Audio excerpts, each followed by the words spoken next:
So Local Choice Spirits came to me in a dream. And I got brought out of resort real estate development into hospitality, throwing events, working with celebrities, and then was introduced to the opportunity to look at the alcohol business. And so prior to my dream, I was kicking and screaming, saying, why in the world with my skill set could I possibly have ended up in what could perceptually be looked at as a vice industry? You know, I was a non-denominational ordained minister, was raised Catholic, went to Catholic schools, went to seminary classes, did as much as I could to really give back from a philanthropic cause marketing initiative. And then I'm in the middle of this crazy vice industry when I put ice in my red wine. I'm like the least likely person on the planet to be disruptive and make a positive change in the spirits business.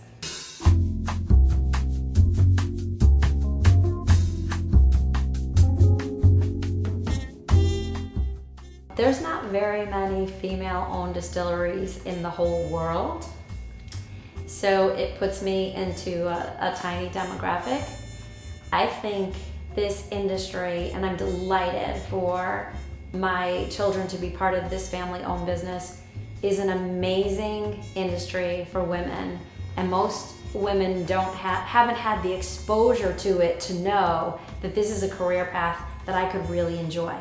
It is nothing more than nurturing, celebration, hospitality, socialization, giving, sharing, creative outlets for cooking and tinctures and alchemy and drink mixtures and baking processes, all the things that women naturally have as part of their DNA, and yet there's not really a whole lot of exposure. There's amazing master distillers all around the world, but most of them are sharing a male perspective.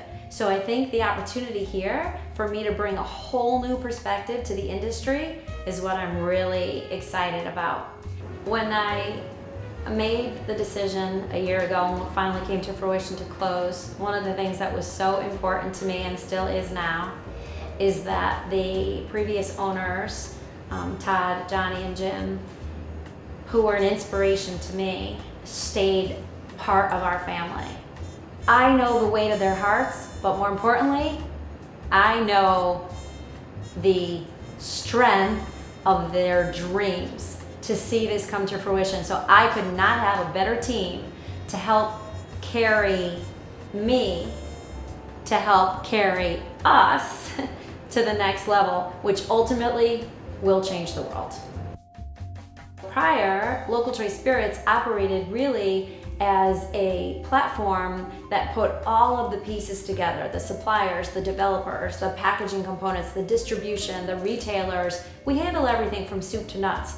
But I wasn't able to really be what they say is grain to glass, be totally hands-on in the actual development and manufacture. Even though it's coming up with my flavor profiles and my recipes, I wasn't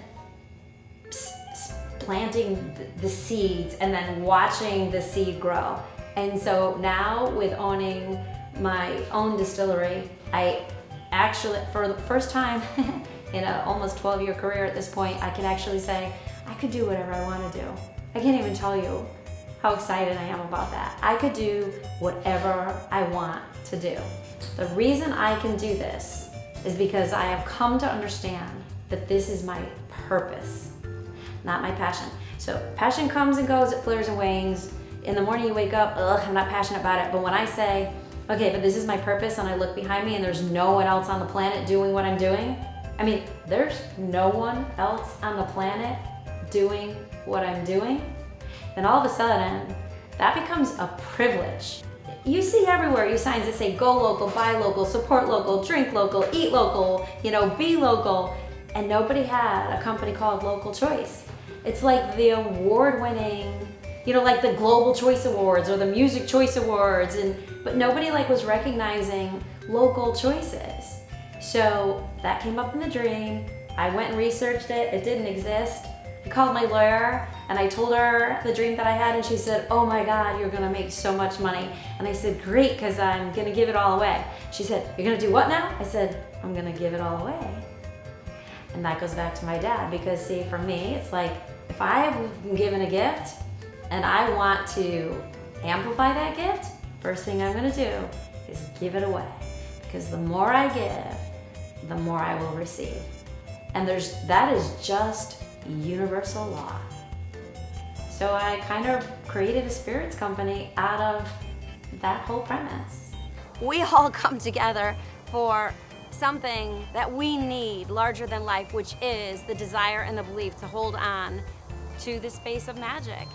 And that's what Pixie Paula is about. That's the pixie dust that we try to put into everything that we're doing. That's the inspiration that we sprinkle into our spirits. People think that I'm corny, but I literally have a monk, a priest, and a rabbi that bless our spirits before they leave our warehouse. I say, drink our spirits and holy things happen to you. We're putting holy water, inspirational water in a bottle. And it may be corny, but I believe in the power and the intention of prayer and abundance. And so I don't have to say, I'm praying for you, I care about you, I'm loving on you, I'm praying for you. All I have to do is put that intention into the work that I'm doing and push that out into the universe, and the universe will take care of itself. Energy is neither created nor destroyed, it simply transfers form. So we push that pixie dust out there, and we know that it is rippling through our entire global community, because people report to us, and again, I can't wait to share these stories with you, one after another, that magic happens when they come back in touch with their own pixie magic. That's what we're about.